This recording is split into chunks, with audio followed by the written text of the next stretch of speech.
Okay, today let's look at 5 ways sex traffickers groom minors online. So let's take a look at grooming a little bit here. All right, hello. We are going to talk about a very important topic today.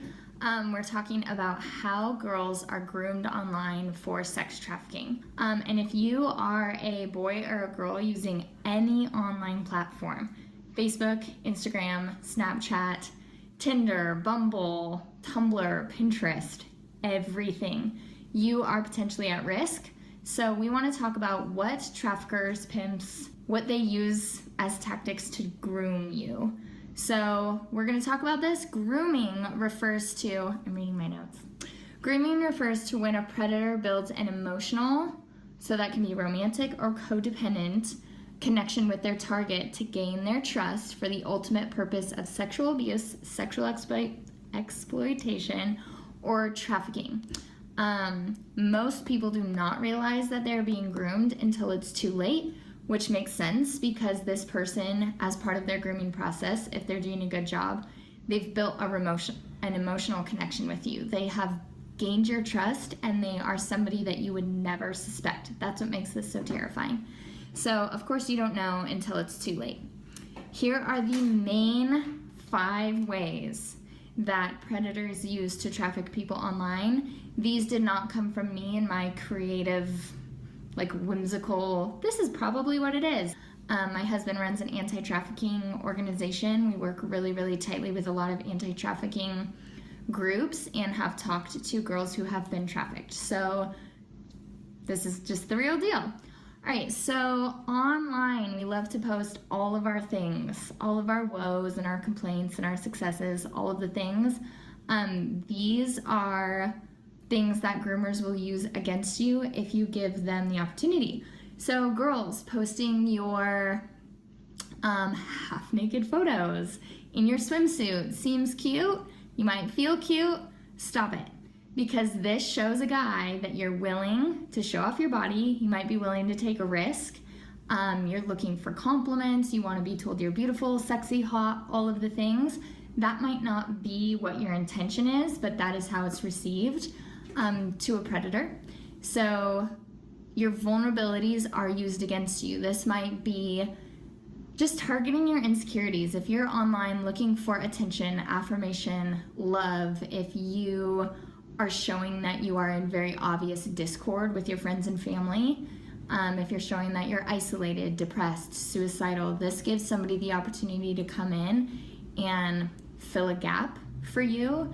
So keep your personal information on lock, watch what you're posting, and keep it airtight. If somebody drops into your DMs all smooth and wanting to know about you, telling you you're beautiful and you don't know much about them, just be aware because we can create fake profiles online. You know this. So a lot of times who you think you're talking to, maybe he looks like a really attractive 19-year-old. He might be a 60-year-old dude behind the screen, right? You just don't know. So just because somebody tells you that you're beautiful, because they tell you that they care about you, because they tell you that they love you, that kind of doesn't mean anything online, to be fully honest, and it can actually be very dangerous. So they will build a relationship with you. They will court you on social media as a friend or in pursuit of a relationship, telling you how beautiful you are, how much they care for you. They'll start to isolate you or manipulate you by telling you that they're the only one who really cares about you. Be very aware of this. There are people in your life who care about you. If one person feels the freedom to stake a claim to you and tell you that they're the only one who understands you, they're the only one who will ever get you, who will ever love you, whether this is a potential trafficking sign or not, that is a very bold red flag of something that you should avoid in relationship, period, if they're going to isolate you and stake an emotional claim on you. But this is something that groomers do use to isolate their victims. And it is important to remember that these people have a full-time job, of bringing in the people that they want to victimize and build a relationship. So they're going to be very savvy, very strategic. They're not messing around. Even if they look kind, even if they look young, they always use fake accounts, fake photos, fake names. So start to think like a detective when you're talking to people online. Okay, so secrecy. This would be the third thing that groomers use. They encourage secretive behavior, and they will encourage their subjects to hide details about their conversations with you, or to keep you separate from the people closest to them. They might not want to seek much approval from people or be very pertinent in your life. They might want to just isolate you, and the goal is to divide you from the people that might show red flags about this person. We have heard stories about guys who will meet the family and they'll take the girls on dates. Everything seems hunky-dory before it switches. So if you have anybody in your family, maybe it's a dad or a parent, who expresses a little bit of concern, it's not always wise to just brush that off. Parents have great instincts. Parental note on this: if your child is talking to someone online and they will not let you know about it and they keep it very secret, this is a possible sign that a groomer is encouraging this secretive behavior. If you ask your child who they're talking to and they get defensive, just understand that you are the parent. You have a right to know. And if you're a teenager and your parent seems super invasive, there are certain things that I know are extremely annoying, but at the same time, it's kind of a big deal. You'd rather have your mom rummaging around in your business than being trafficked, transported, and enslaved. It's just the reality. All right, thing number 4 that is used to groom potential victims. This one is terrifying to me. I have worked in a high school for a long time, and this topic of nudes, sending nude photos or compromising photos, kind of seems like it's become standard in relationships. So it's not a stretch for a guy in your school to ask you for a nude picture or a partially nude picture. And that's dangerous because young girls are being trained into this idea that it's just kind of a norm, it's expected, and it's not dangerous. And that is where I get terrified, because young girls are thinking that it's not dangerous, and this is incredibly dangerous. Not only is it dangerous, it is a weird relational entry point. Maybe we can talk about that later. But most girls expect to be asked for compromising photos when they're communicating with a guy, and groomers know this, so they will capitalize on it, and they will ask you for photos. And if they don't ask you for photos online, they'll ask it maybe when you're in person, and this can and will be used against you as forms of blackmail. They want to use it to silence their victims, threatening to show the images to their families, post them all over social media, show them to all their friends, and these girls and boys hide if they're in danger because they don't want the shame of having these pictures shown. So there's that. The blackmailing can go to an extreme where the trafficker will invite the child or the individual to a party in which they will proceed to gang rape them and video the act, utilizing this as the final blackmail to get them to work for them. So another parental note here: it is essential, I cannot stress this enough, to build a culture of healthy communication in your household where no matter what circumstance your child gets into, that they feel comfortable coming to you with that information.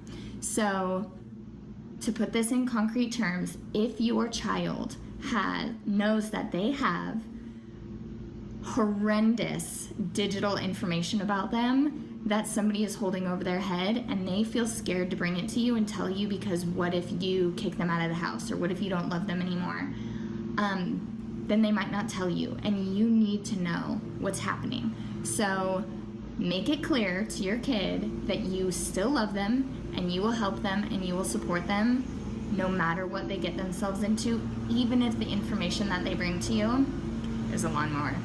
Even if the information that they bring to you is really hard to hear and it is heartbreaking. So that is an essential note. That could potentially save your child's life, by the way. On to thing number 5 that traffickers can potentially use to groom their potential victims is buying them gifts, expensive items. And this is purely a form of lure and manipulation. So if they have something to hold over your head, and if they can get you to feel like you owe them something or you're in debt to them, then that's how this is effective. So that might include things like paying for them to get their hair or nails done, buying expensive jewelry or purses, taking you on lavish experiences.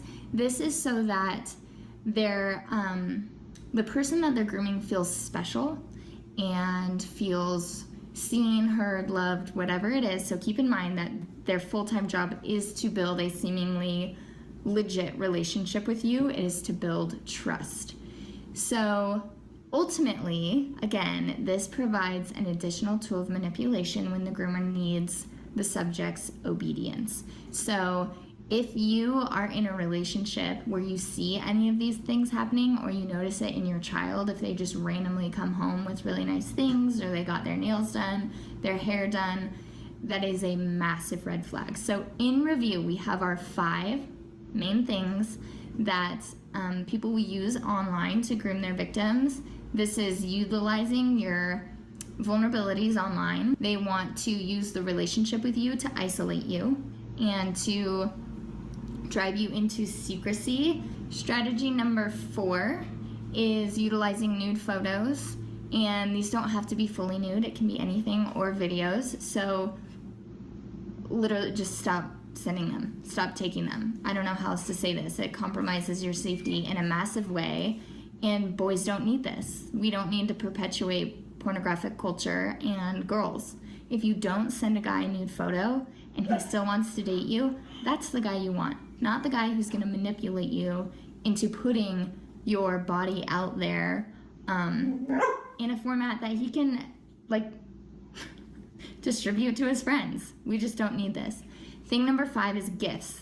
So ladies, if you are seeing any of these things, these are legitimate red flags, and thousands of girls and boys are being trafficked every year and disappearing from their houses due to this. So you have to be careful of your online conduct.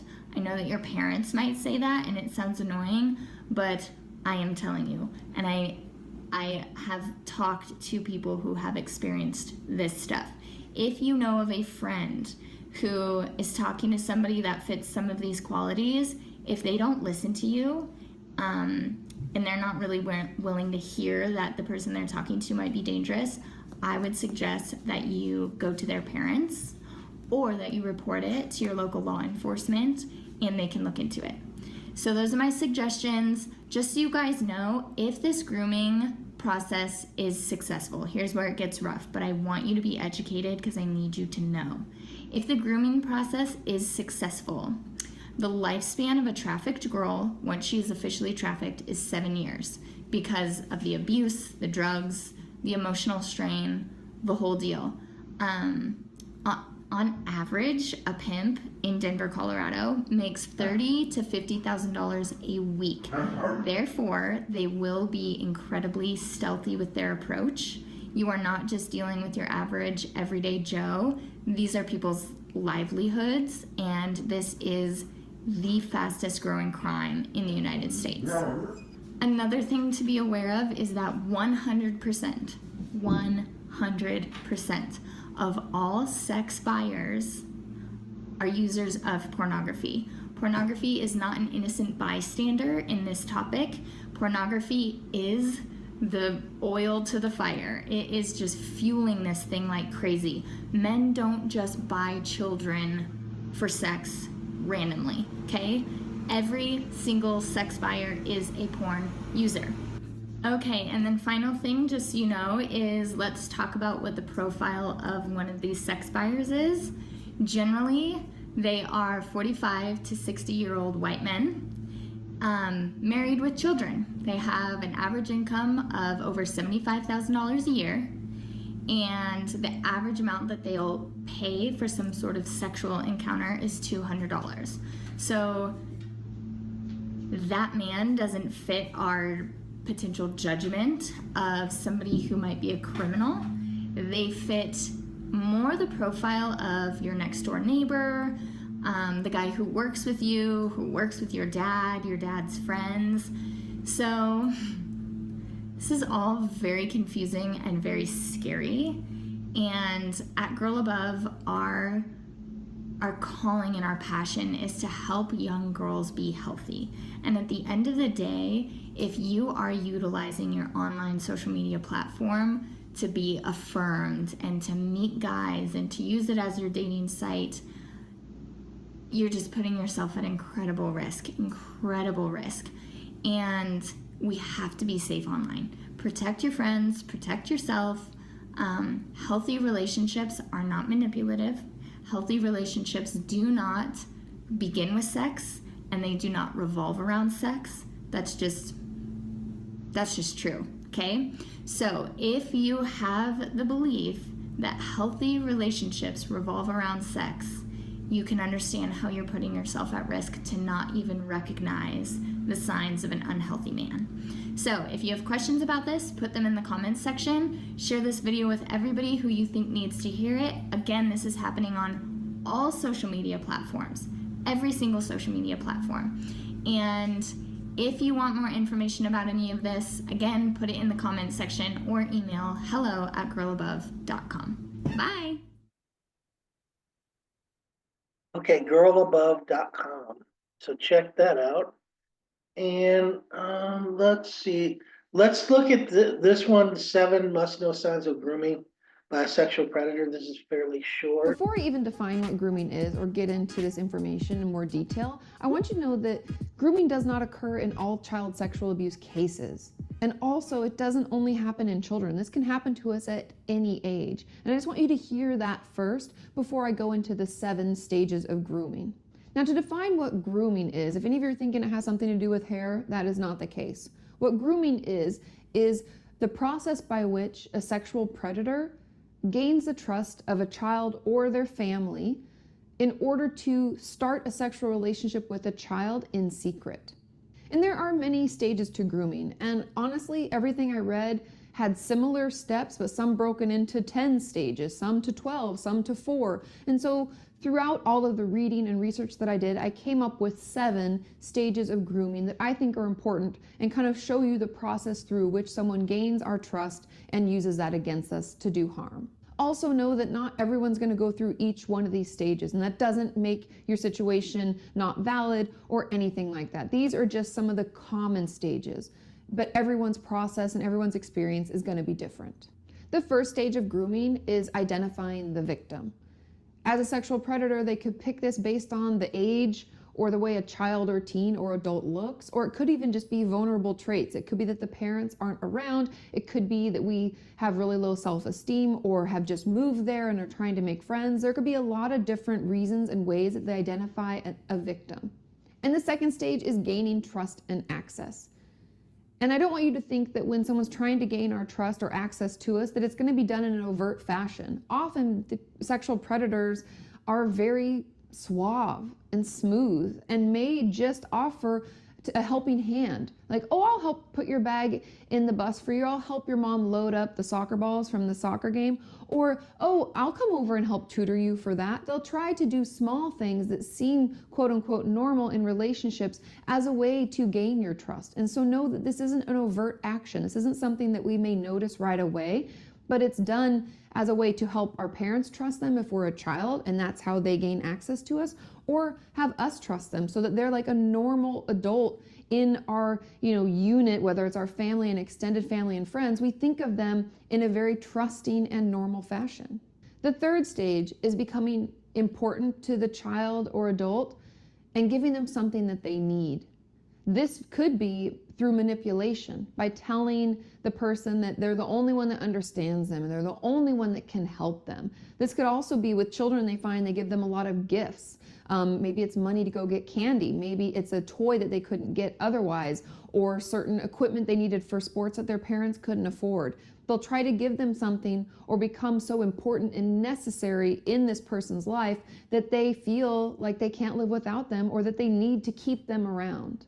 The fourth stage is they will begin isolating you, meaning that they may offer you a ride home. Let's say it's a child that we're talking about and their parents always late to pick them up from school. They'll offer to call the parent and take them home instead. Or if you're an adult, they may say, oh, I'll walk you home. It's really late. That's kind of scary. I'd rather be with you. And they do this so that you are obviously isolated. You're with them and you're more vulnerable in those positions. So just be cautious about who you spend time with when there's no one else around. The fifth stage is they'll begin creating secrecy around the relationship. This could be anything from no one would understand what you're going through, or I wouldn't tell anybody that. They'll start to think that you're weird or odd or crazy, or that something's wrong with you. They may also threaten to harm themselves or a pet or someone else that you love in your life if you shared any of the private information you've talked about or the relationship as a whole. They'll threaten harm or revealing secrets as a way to keep you tied to the relationship. The sixth stage is sexualizing the relationship. And just like we talked about before when it comes to gaining trust, this won't always be done in an overt way at the beginning. But even the smallest thing, like putting an arm over the shoulder, may give the predator some kind of sexual gratification.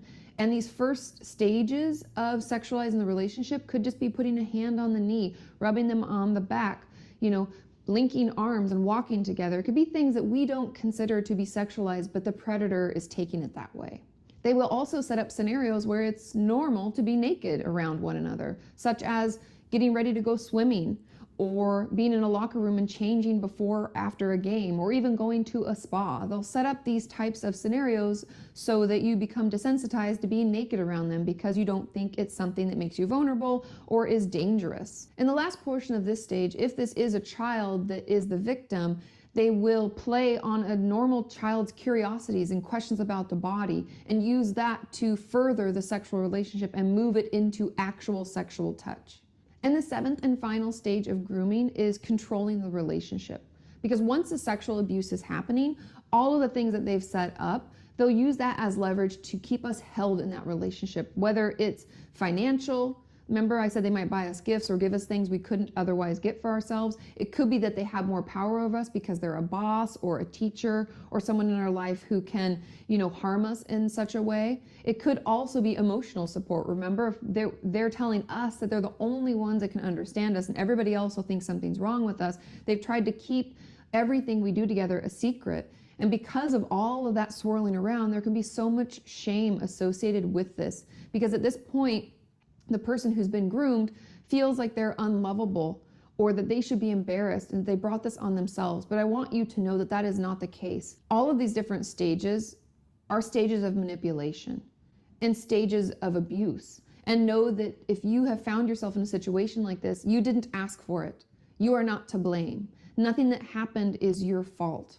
We find the best way to process through this shame and to heal from the abuse and grooming is to find a therapist who can help. We also find groups to be really, really healing because often we think we're the only one. It was our fault, we brought it on ourselves. But to hear other people sharing their stories and experience, it can be really healing because we realize that we aren't alone, that it's not our fault, and that other people have gotten through it as well. Another reason that therapy can be so healing is that we're able to offer an objective perspective, a different view into what's gone on. Because like I said, back in those stages we were talking about, that they control the relationship to such a way that we don't even think that anybody else will think differently than what our abuser told us.